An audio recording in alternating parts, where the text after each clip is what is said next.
Okay, friends, today I am going to teach you an important topic, and that is your galvanometer. So, galvanometer. What is galvanometer? So, galvanometer is a device which is used to measure the electric current in the loop, and also it is very useful to measure the voltage of the battery. Okay, so the principle that uh, a current carrying coil suspended in a uniform magnetic field experience a torque and gets deflected. So if a coil is, suppose this is a coil, and which is wanted bound by the electric wire. So now when it current is passing through this wire, what will happen?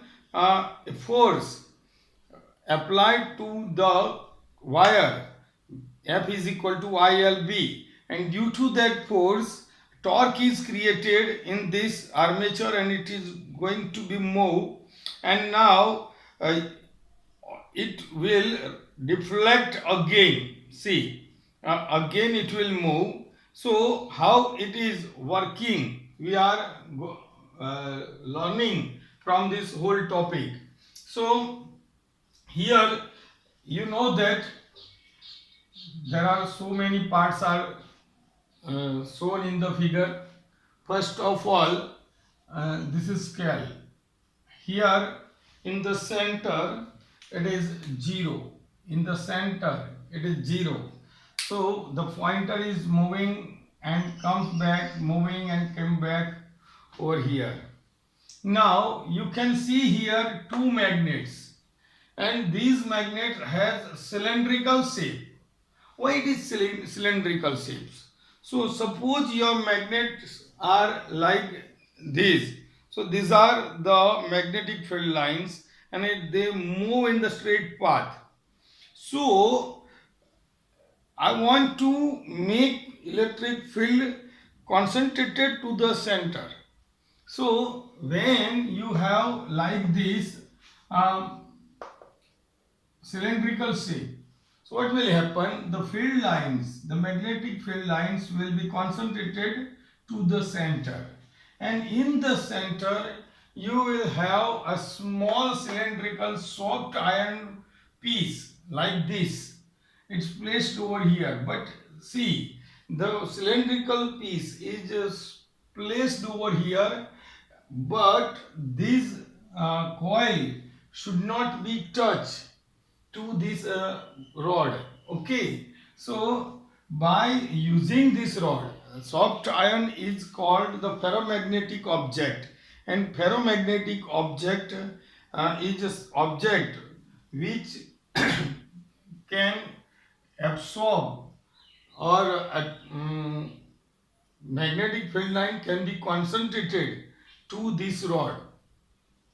So now two cylindrical magnetic poles are situated as shown in the figure. You know that this is why these are cylindrical. I explain over here. And a coil of thin copper wire is bound on one light rectangular frame. Here you have a rectangular frame, and here bound a copper wire like this, and it is this frame is placed in between two magnetic poles in such a way that it can move freely. So, and on its axis a small cylindrical soft iron piece is kept along the axis, the coil untouched to it. So that means when we are placing this cylindrical piece on axis, so we have to be careful, like for that it should not be touched to this coil, but this coil is moving freely. Now what will happen when we are passing electric current to these wires? So torque is exerted on coil by passing electric current in it.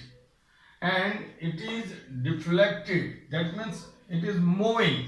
But due to here spring is attached to this coil, and spring is also moving like this. When spring is moving, a restoring torque is created in this spring. What will happen? It will again move back. Okay, so when, see, the restoring torque is generated in the spring, kept its ends, which gives steady deflection of a coil. So it's moved like this, and now due to the spring it will be stay here. So, and by this restoring force it will come to the zero again.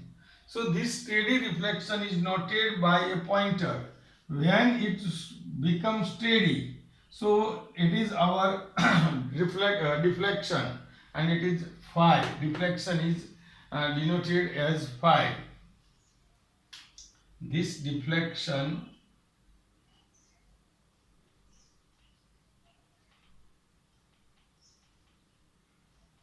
is phi.